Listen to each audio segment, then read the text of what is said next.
Praise God, Philippine Independence.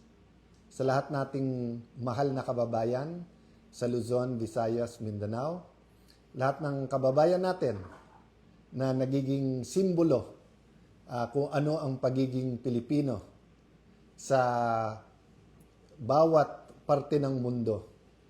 Napaka-unique po ng Pilipino kasi wala atang bansa na masasabing walang Pilipino doon. And usually, habang dumadami ang Pilipino sa isang bansa at nagkakaroon ng community, gustong-gusto nila ang ating kultura, gustong-gusto nila yung the way na manilbihan ang Pilipino, at talagang yung tatak natin na parating Diyos, bayan, pamilya, ay naging bahagi na ng pagkakilanlan or yung identity ng isang Pilipino. So from the Cayetano family to yours, binabati ko po kayo ng Happy Independence Day. And siguro naman po, lahat ng public servants or lahat ng leaders, no, maging student leader, maging leader ng Parent Teachers Association, leader ng mga TODA, JODA, Pangulo ng Republika ng Pilipinas, church leaders, business leaders, leaders sa media, leaders sa sports. Pag Independence Day ay meron talagang message about kalayaan, about independence, about freedom. So let me take a phrase out of the Bible that really means much to me, but let me apply it both to biblical principle, to politics, to both, but even more than that, sa everyday life natin. Meron pong biblical verse na nagsasabing, may verse po na nagsasabing, who will build a tower without counting the cost? So it's a very, very practical verse na basically sinasabi, kung may i-build ka, tanungin mo na sarili mo kung ano yung cost. And of course, during biblical times, hindi lang pera yon. Kasi ngayon, pag sinabing halimbawa, gagawa akong bahay, tatayo akong restaurant, tatayo akong hotel, or sabi nung church leader, magtatayo ako ng church, basically ang tanong, di ba, may pera ka ba? Kasi nga, with money, you can hire the architect, the engineers, you can get the best plans, you can buy the land, you can buy the cement, yung bakal, etc. But remember, during biblical times, it was much, much harder to build something. Do you have the skilled workers? Do you have permission of the king? Do you have the resources then, di ba? Not only the financial resources, but do you have yung mga kahoy na gagamitin? Kasi yung iba nun, galing pa sa ibang bansa. Do you have the masons, di ba? So napakahirap, but the verse basically tells us that kailangan ng wisdom, kailangan ng knowledge, kailangan ng understanding doon sa if you're going to build something.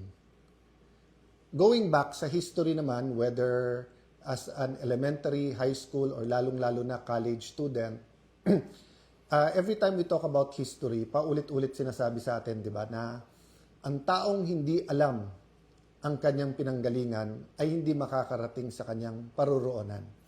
That's why we study history, di ba? Dahil sa Pilipino, parang paulit-ulit, di ba? Parang panahon ng Spanish, 300 years tayong sinakop, mahigit 300 years, almost 400, paulit-ulit ang pangako, pero second, third, fourth class citizen tayo sa sariling bansa. Kahit na educate na ang marami, kahit sila Dr. or Gat Jose Rizal ay nakakapunta na sa Europe, nakakapag-argue na, yung iba gustong maging province tayo ng Spain, yung iba kalayaan.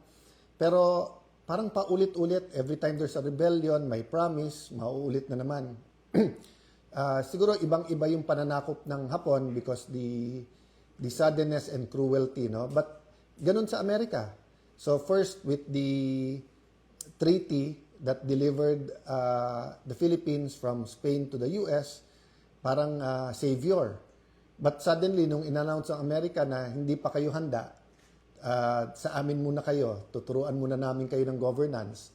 But later on, we realized that Just like the Spanish, they wanted our natural resources. And just like the Spanish, there's a different kind of class system, pero hindi ka pa rin American citizen or iba pa rin ang karapatan ng Amerikano kaso sa Pilipino. Then of course, medyo put on hold yon kasi nga, nung dumating yung Japanese, na pananakop sa ating bansa noong World War II, grabe ang suffering. Hindi ko na isa-isahin yon kasi nga napaka-close na natin sa mga Hapon ngayon at that was in the past. But my point is, number one, if we think paulit-ulit na lang tayo, EDSA 1, EDSA 2, EDSA 3, corruption, hindi ko na isa-isahin yung mga scandal, pero eto na naman tayo. Gulo sa Senado, may statesmanship, may pagkakaisa, eto na naman tayo. Nagkulang ba tayo sa pag-aaral ng history? That's another topic and I leave that to historians kasi napakagandang debate yan. Hindi lang natuloy kasi nawala sa uso pero 2022, usong-uso yan yung about history. No? But the point I want to make today is that ang ating kalayaan ay may cost.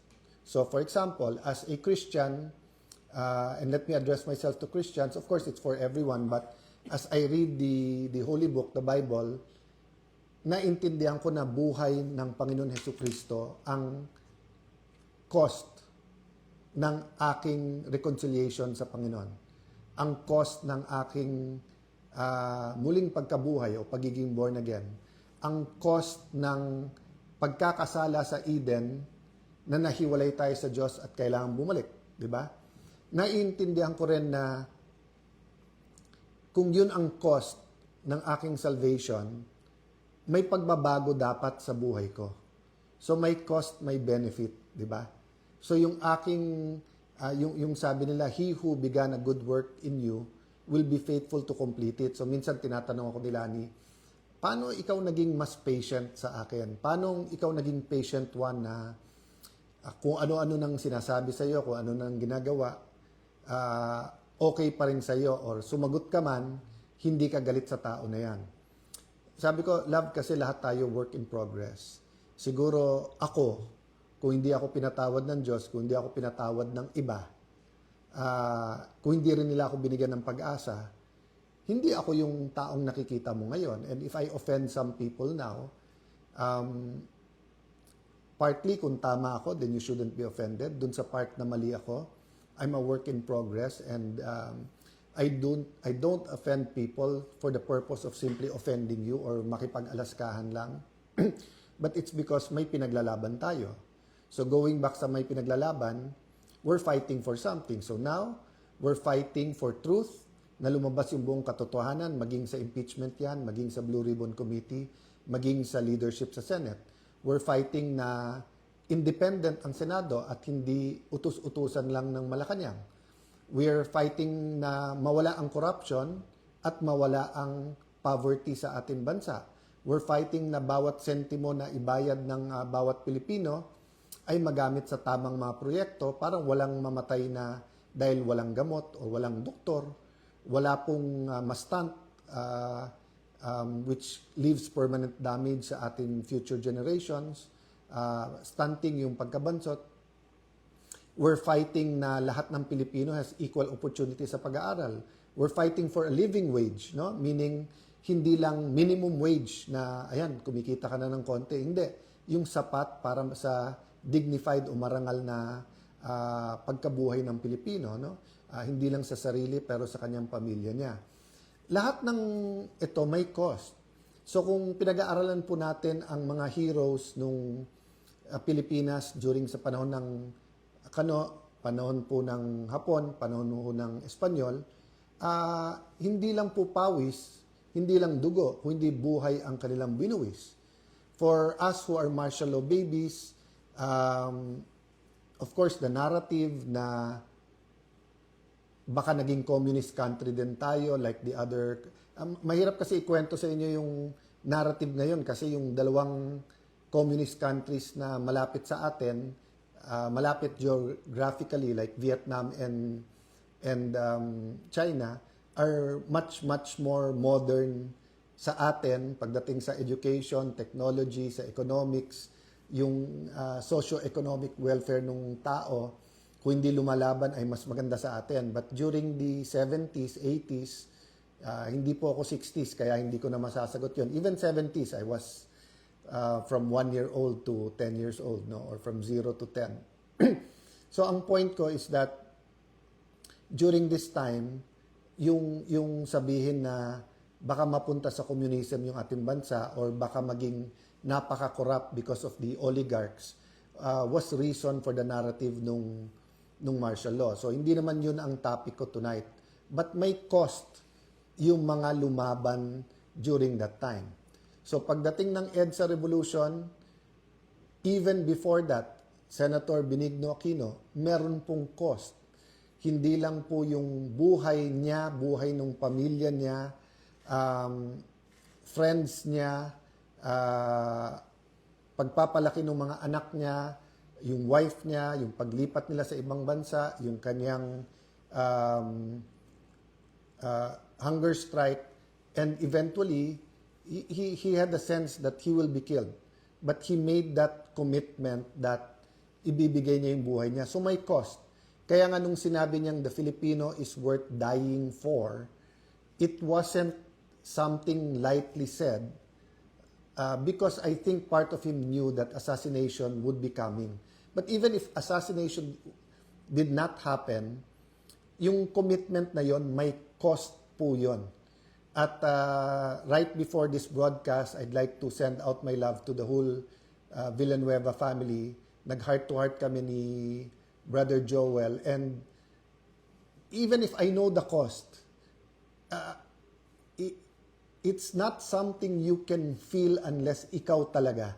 So for example, may mga anak-anakan ako, pero siya real yung nararamdaman ng anak. May asawa ko, pero iba yung nararamdaman ng asawa ko sa pinagdaanan nilang mag-asawa, di ba? So it's different for every single person, for Senator Cheese, for Senator Jinggoy. Senator Jinggoy, nandun ako in the room nung kinukuha siya, and no one can say that we understand how his wife felt. Especially after alam nung wife niya na talagang inoffer sa kanya, hindi ka makukulong, kumampi ka lang sa administrasyon, kumampi ka lang sa grupo ni Ping Lacson, ni Senator Tito Soto, Win Gatchalian, etc. No? So, may kosto mga kababayan. Ang kalayaan at independence ng Senado, independence ng Philippines. So, hinihila tayo ngayon ng China at saka ng US in different ways, no? But yung, kaya sabi ko, we don't need to be anti-China or anti-US to be pro-Philippines. You can be pro-Philippines without being anti-anyone. Kailangan lang independent ka. Hindi ka dependent kahit sa ibang bansa. That's what it means to be sovereign. Hindi ka kumukuha sa outside influence. That's what it means when we say God is sovereign. He will do what He wants to do because He does not need outside forces. Ako, hindi ako sovereign because I'm not perfect and I need God to sustain me. And God uses people, uses your prayers, uses your support, uses purpose to sustain. So the point I want to make today is that kung may cost ang independence, meron din pong cost kung hindi tayo lumaban, ha? Kung hindi lumaban ang ating mga national heroes during the Spanish time, it would have been harder during because there would not be reforms, and we might still be a colony to this day. Kung walang cost yung paglaban sa mga Hapon during that time, mas maraming na-rape, mas maraming napatay, mas maraming karumal-dumal na nangyari sa ating bansa, or baka ginamit din tayo sa pag-invade ng ibang mga bansa sa Asia if lahat tayo ay naging collaborators or kumampi lang. Ganun din sa US. Kung hindi tumayo ang maraming mga Pilipino para sabihin, big brother ka namin, Uncle Sam, but you're not the owner of me, or di ba famously sinabi ng ating dating Pangulo na he'd rather have a country run like hell by Filipinos rather than a country run by foreigners. And unfortunately, nagkatotoo na kahit Pilipino ang humawak sa Pilipinas, in many aspects, it's run like hell in terms of corruption, idolatry, immorality, small things that seem small, like the Pogo, Isabong, nawala yon, nilabanan natin, pero nandyan pa yung online gaming. Lumaban tayo sa health, pero nandyan yung vape na pinagbabawal sa ibang mga bansa. All of this may cost. So, may kita dun sa mga kumita through that, pero I'm talking about kumita through that illegally, no? Meaning, it changed public policy kasi nagkalagayan dyan or nagka-lobby money dyan. So, lahat ng bagay po may cost. So, pinag-uusapan nga namin ni Joel na parang kung alam lang nung lahat, yung mga nagsasabing you just want power, no? Konting katahimikan lang sa buhay ng grupo namin ngayon is paradise already, di ba? Yung di ba pag halimbawa pagka araw-araw sa restaurant ka kumakain, parang sa pinakamahal na restaurant ang paradise sa'yo. Pero kung araw-araw nandun ka sa noodles lang or kanin, nung time namin hindi noodles ang symbol nung kahirapan talaga, kung hindi yung kanin lang at asin, di ba? Yung wala nang ulam halos, no? Makakain lang ng konting kanin, pero kahit ngayon mahal ang bigas. Yung makapag-Jollibee, maka-McDo, yung may fried chicken or yung nga iba yung parang yung kanin mabuhusan lang ng ginisang munggo sa ibabaw, sobrang luxury na yon, di ba? So alam niyo sa pinagdadaanan sa maraming lumalaban ngayon, not only for Senate independence but para lumabas ang totoo sa flood control, lumalaban sa administrasyon, paradise na po yung konting katahimikan, no? But the question is the cost worth it? Nabanggit ko na po kanina yung sinabi ni Senator Benigno Aquino that the Filipino is worth fighting for. So that's why now and then po, wag ma-offend yung iba. Gamitin ko talaga yung laban kasi we have to continue fighting. Laban lang po. It's worth the fight. We have to continue fighting, no? Once, we're a product of hope. Kailangan ng pag-asa. Ang lahat kailangan ng pag-asa. It's the end pag wala ka ng pag-asa. And to many, during the 70s, 80s, yung senyas ng kalanganan, ibig sabihin may lumalaban pa.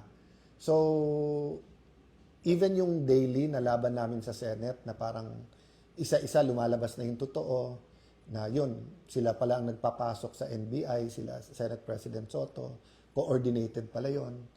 Yung Wednesday, May 13 na sinisisi sa amin ay yung pala ay alam din nila nung iba na nandyan sa labas, armado, tapos imbestigahan, wag imbestigahan. Hanggang ngayon, hindi inimbestigahan. And then yung walkout na parang tama sila, wag palitan yung rule na walang one-day notice. Ngayon, nakita nyo, binasura na yung rules, binabasura yung constitution, pinalitan yung rule kung sino magpre-preside sa impeachment. Tapos, instinct ko, sana papurihin si Senator Win Gatchalian nung sinabi niyang 16 talaga yung kailangan para makonvict ang impeachable officer. Pero biglang binura sa Facebook niya. I don't know the details so I won't comment there. But the problem is trust. Sinabi din nila pa ulit-ulit, kung wala kayong 13, hindi nyo pwedeng palitan yung officers. Hindi lang yung Senate President. The officers are the head of OSAA, the Senate Secretary, Senate President Pro Tempore, which is Senator Loren Legarda, and the Senate President. Pero gumawa sila ng formula na pwede na ang 12 So, yung modern day version ng pinaglalaban during the Spanish-Japanese time, American times na lies. So, during the Spanish times, yung di kayo organized, hindi nyo alam yung gobyerno, you don't know Christianity. So, all of that were partially true, but you didn't need to colonize a country to Christianize a country, di ba? So, yan, very clear yan. You didn't need to make people slaves, whether it's the African Americans or the kind of slavery they had in Asian countries. You didn't have to have slaves to say na it's in the name of Christianity or the name of good governance, di ba? So yun yung modern version ngayon na 12 is 13. You need 13, but you can justify because you need the Senate and you need to cover up the flood control scam, di ba? So my point is there is the trust. Ang trust, basta't nandyan, you can work kahit na enemy mo. Pero pag nawala yung trust, so once na paulit-ulit yung mga mananakop sasabihin, we'll give you your freedom, we'll give you your freedom, nakita mong binobola ka rin, di ba? So ganun din, nung February, nung sinabi nila na wala kayong kaso kapag hindi nyo nilagay si Loren Legarda as Senate President, naniwala yung marami naming kasama. But then, nabuko nila, gagamitin na naman to sa impeachment. Paulit-ulit sinasabi sa amin na ang impeachment, impartial, pero yung definition pala nila impartial, kailangan i-convict ang Vice President. So, nung lumaban at sinabing, wag lang si Loren, nung ako na nilagay, ayan na naman. Pagka umalis kayo kay Alan, wala na kayong kaso. Pag nandiyan kayo kay Alan, kakasuhan kayo. Diba? That's why nga iba po yung reaction ng pamilya ni Senator Jinggoy because alam nila yung totoo. Talagang na-witness din po nila yung mga tumatawag at mga nagsasabi at mga naggagaranti. So may cost po. If we don't do anything now, the cost will not fall on me immediately. It will eventually, di ba, yung may individual akong pananagutan, pamilya ko, bayan ko, syudad ko, community. But it's really the next generation. So in the same manner na lumaban ng EDSA 1, EDSA 2, lumaban sa Napoles sa napakaraming scandal is because we wanted it to end. Repentance, then reformation, restitution was there, hindi lang yun masyadong keyword dati, ngayon keyword siya. Pero pagbabago, renewal. 'Di ba sa tunay na renewal, the old is gone, 'di ba? So when you say that you're a new creation in Christ, it's a work of progress, pero kung dati may idols ka, dapat wala na. Kung dati immoral ka, dapat nawawala yung immorality. Kung dati nagnanakaw ka, hindi ka na dapat nagnanakaw. So that's the problem. Kung papayag tayo na i-maneuver lang itong flood control, at nakita na po natin, lalo po sa Blue Ribbon na headed by Senator Lacson, at hindi pa po tapos ine-expect po namin. Part of their playbook yan, mangligaw, mag-offer ng kung ano, kung hindi, mag-threaten, kung hindi, itutuloy nila threat nila. False witnesses, maglalabas ng mga contractor, di ba kinuha ngayon si Diskaya. Meron na pong bumaliktad dun sa mga DPWH na sinabi nila na dinidiktahan din sila kung ano sasabihin. Yung unang sinabi ni Yusek Bernardo, nagbago din yon. Kay Senator Joel Villanueva, apat na yung version nung paano siya supposedly guilty. And none of those versions are true. So ganun din, na ngayon na kinuha na si Mr. Diskaya from the Senate, sabi niya na damay-damay na, sasama na lahat ng kilala niyang police. That's good. But there's nothing stopping the creative people in this administration from saying, we'll take care of you, eto mga ituro mo. Then suddenly, may kaso, whether sa DOJ at Ombudsman, then suddenly you're facing jail. Then finally, it's true. That's why pinilit nilang makulong si Jinggoy kasi sabi niya, nawawalan na ng takot yung iba, lumalaban na. So kailangan natin ipakita na totoo. At madali kay Jinggoy kasi usual suspect, di ba? So wala nang maniniwala sa tingin nila na Jinggoy sacrificed because ayaw humiwalay sa grupo. But siya na nagsabi, he has evidence in the right time. Payagan natin siya magsabi sino at ano yung ebidensya. Pero mabigat po yung ebidensya and it will show. I've been hearing the last few days, there's so much evidence against the major players dun sa flood control. And everyone saying sana lumabas. That's why nga, pinanghawakan pa rin natin yung Blue Ribbon Committee. The other point I want to make about counting the cost is, yun nga, ano yung cost sa next generation? Kapag kinover up natin to, may cost. So ulitin ko pag lumaban ka ngayon, may cost. May cost. Aapihin ka, dudurugin ka sa media at social media, kakasuhan ka, baka ikulong ka pa. Sana naman walang papatay, pero that's always there whether sadya or may nagkamali yung patayan. But that is the cost for people who will fight. So I'm not dissuading people from joining the fight because we need you. We need the prayers, we need the commitment, we need more independent heads to stand up and say, mali na to, lumaban tayo. Pero may cost din yung hindi lumaban. Yung cost are the millions of Filipinos who will have to go abroad because walang trabaho dito. The cost will be the millions of Filipinos na hindi mapapagamot kasi nanakaw yung panggamot or pang-ospital. The cost will be millions of Filipinos na mababansot because there's not enough money or not enough programs for the first 1,000 days ng buhay ng tao, no? Or including yung healthcare nung buntis, di ba? The cost is huli na tayo sa tourism, halimbawa sa education, or as a country, no? There was a time in the 60s, second to Japan tayo. Then there was a time second to the last. Then during the time of President Ramos, yun, umarangkada na tayo. During the time of President Pinoy, umarangkada na tayo. During the first 3 years ng Duterte administration, grabe na po yung pinuntahan ng ating ekonomiya. Not perfect, nandun ng corruption, but it wasn't systemic. Now it's back to being systemic. So do you want to be truly free? To be truly free, we have to have the culture and we have to have the environment, we have to have the laws and the system that guarantees that freedom. So the Constitution is a good start. Pero kung mismong Constitution hindi natin masunod at kung mismong Senado ay ibabasura ang sariling rules at ang Constitution, how do we expect that the other laws, di ba? So kung senador mismo pwedeng kasuhan or wag kasuhan sa flood control, what do you think magagawa sa ordinaryong konsehal, mayor, governor, di ba? So yes, we want a big fish, but we want the real fish. We don't want a sacrificial lamb na fish, di ba? Or we want the people who really did it para meron talagang saying, may katuparan yung sinasabing crime does not pay. So when you pay, that's a cost, di ba? Umutang ka, kailangan mong bayad. You do the crime, you have to do the time. So again, you're going back to what is the cost. So yun po ang hinihingi ko po sa mga kapatid nating media, sa mga kapwa nating senador, sa mga netizens natin, sa mga businessman natin. This weekend, as we talk about independence, let's think about the cost. Ano yung cost kung lumaban tayo? Ano yung cost kung i-expose natin? May personal cost po to, ha? Pero yung benefit po ay sa buong bayan.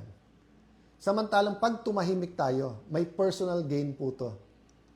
Pero yung epekto naman po sa buong bayan. Di ba?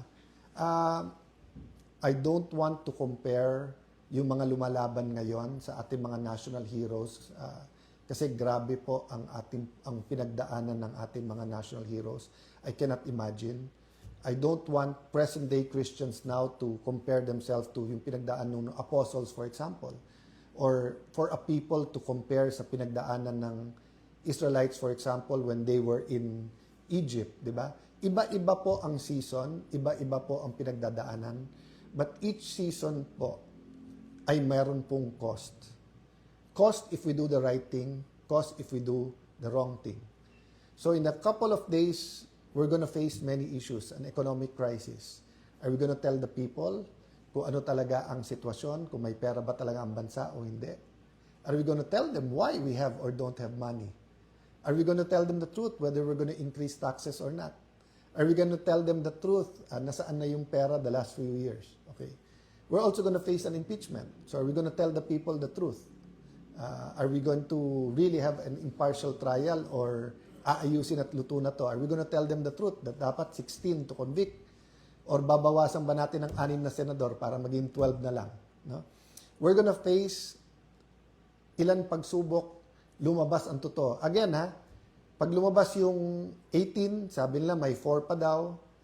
18 na former Marines, hindi ko alam yung 14 kung ano yung ano nila. Meron pong mga key people na may mga key evidence.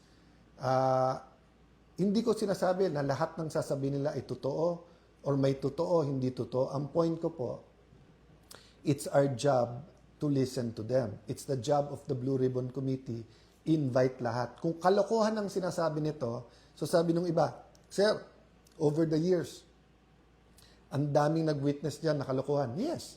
Paano nabisto na kalokohan yung sinasabi? Because nag-witness sila doon.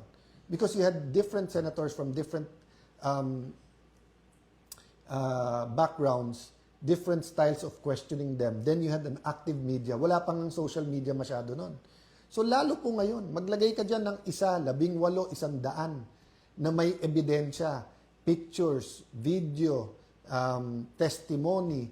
Mako-compare natin lahat ng date niya. Makikita natin yan kung deepfake yan, kung edited yung pictures, kung edited yung video, kung AI yan, kung totoo, di ba? So, but the point is, if we cover it up, grabe po ang magiging cost at ang magsasuffer nito next generation. I'll close by remembering when, naiyak-iyak ng dad ko pag nung EDSA Revolution. Before pa pumutok lahat yon, no? I think it was a day before. Kasi nga pinapa-secure niya kami, tapos gusto niya mag-abroad muna kami, kaya Amerikana nga yung aking nanay. But nung sinabi namin, if you're going to fight, we're going to fight. And I was 15 years old. Sister was a little bit older. My brothers were much younger. My mom didn't know what was happening, but she hardly saw my dad in tears, no? So, may iyak-iyak lang. But nung sinabi namin, we'll stay, if you're gonna fight, we're gonna fight. Doon siya naiyak kasi sabi niya, I'm doing it for you. I'm doing it for you. So napakaraming beses all throughout our life na mag-aral ka ng mabuti, Alan, para sa iyo to, di ba? Alan, bakit mababa grades mo? Di ba yung mapapamanahan kita pero magagastos mo lang yan. Pero mag-aral ka para sa iyo to. Pia, hindi ka pwedeng pumunta sa party na walang chaperone, para sa iyo to. Many times it was about discipline. And later on in life, para sa iyo to. But yung sacrifice, he meant it.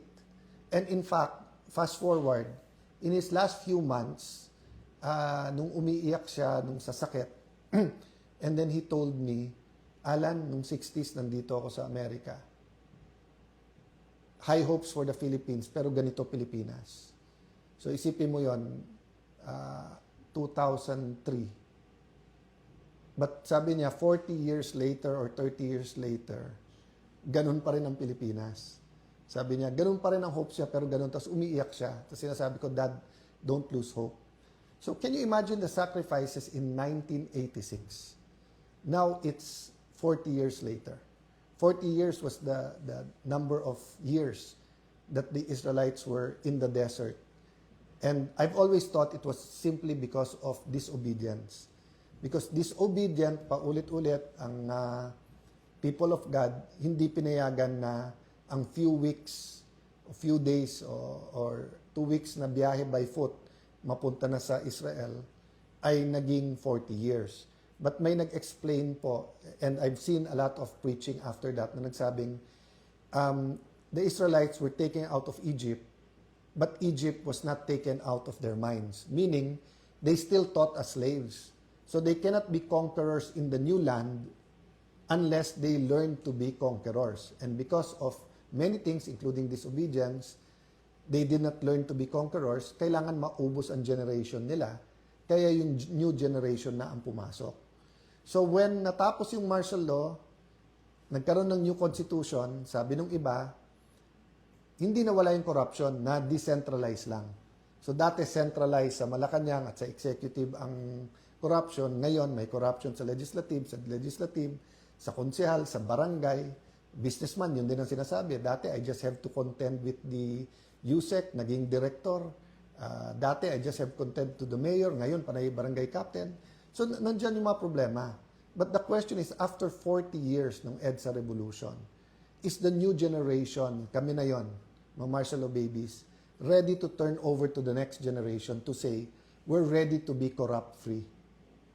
So, yun po yung cost ng laban namin ngayon. We cannot turn over to you a corrupt-free Philippines pag hindi tayo lumaban. And dun sa mga Gen Z na hindi naiintindihan yung laban ngayon, hindi rin namin maintindihan yung laban ng parents namin noon. Kaming mga pro-Marcos, simple lang. Pro-Cory kayo, pro-Marcos kami. Ganun kami, ganyan kayo. At that time, it was simple. Dalawang nila eh. Sa basketball, Crispa, Toyota. Sa toothpaste, Colgate, close-up. Sa camera, Kodak, Fuji, dalawa lang pagpipilian. Ngayon, magulo na. Multi-party. Everyone, may sobrang left, may sobrang right, may pink, may original yellow, may pink lawan, may DDS, merong DDS pero hindi ako ganito. May Marcos alone, may Marcos pa rin, may Marcos na rin. So, gumugulo. At saka dati, dyaryo, ilan lang, TV, ilan lang, radyo per province, yung top 3. Ngayon, with social media, everyone has, So, iba po ang laban ngayon. We cannot solve today's problems with yesterday's solution. Iba na po. And yes, this laban na to, hindi lang to laban nung ka-age ko at mas matanda sa akin. Laban to ng ating mga Gen Z, ng mga bata ngayon. Those between, 15, 16, 17 to 30. Laban nyo to kasi you will inherit. So some of you think we're wrong and it's better the direction we were taking. Some of you think we're right. Hindi yun yung topic natin tonight. Ang topic natin tonight, simple lang, may cost. May cost na mag-decide kayong lumaban. May cost din para sabihin natin hindi lumaban. And if you ask me tonight, if we want a real independent Philippines, kung gusto nyo na every year sasabihin natin, ngayon taon na to, mas malaya tayo, kailangan tuloy-tuloy ang laban. Pag kumakanta po tayo ng ating national anthem, yung Lupang Hinirang, ang sinasabi po natin, ang mamatay ng dahil sa iyo. So we're singing to ourselves for the world to hear, but we're singing it to ourselves. So when the athletes were so proud of wins the gold medal and they're hearing, kung willing ka nga mamatay para sa ating bansa, ano pa yung mag-training ka na napakahirap para umabot doon? Di ba? So to certain groups of people, let's say to doctors during COVID, na frontliners, yung pagkanta nila ng mamatay ng dahil sa iyo is not only totoo, it is real every day. Sa mga pulis na kahit off duty, pag may krimen, they have to rush to the site rather than run away. Totoo yung mamatay ng dahil sa iyo kasi nga any day they can face death. To the AFP that's assigned to areas na meron pang rebelde, totoo yung mamatay ng dahil sa iyo. Even if we don't agree with the hard left, with the communist. Yung gigising sila umaga na baka may enkwentro sila sa AFP, kung kumakanta sila ng Lupang Hinirang, totoo sa kanila yung mamatay ng dahil sa iyo. Kasi nga, hindi lang totoo, but it's clear and present. To many of us, it's a possibility, but it's not a probability. Okay. However, if we can sing, mamatay ng dahil sa iyo, that means pwede rin tayong kumanta ng magsakripisyo dahil sa iyo. Pwede din doon yung magdasal dahil sa iyo. Nandun din yung mag-rally dahil sa iyo. Nandun din yung lumaban.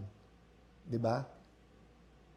So, when we sing the national anthem in the next few days, and when we remember June 12, let's remember meron tayong pinaglalaban.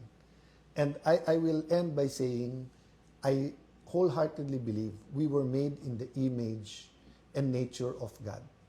So God wants us free. God wants us independent. But God wants us dependent to Him, but independent of other forces. No? So let's pray for a country that is free from idolatry, free from immorality, free from sickness, free from poverty, free from corruption. But we have to put action to our faith. Meaning, pray, tapos lumaban, kumilos tayo.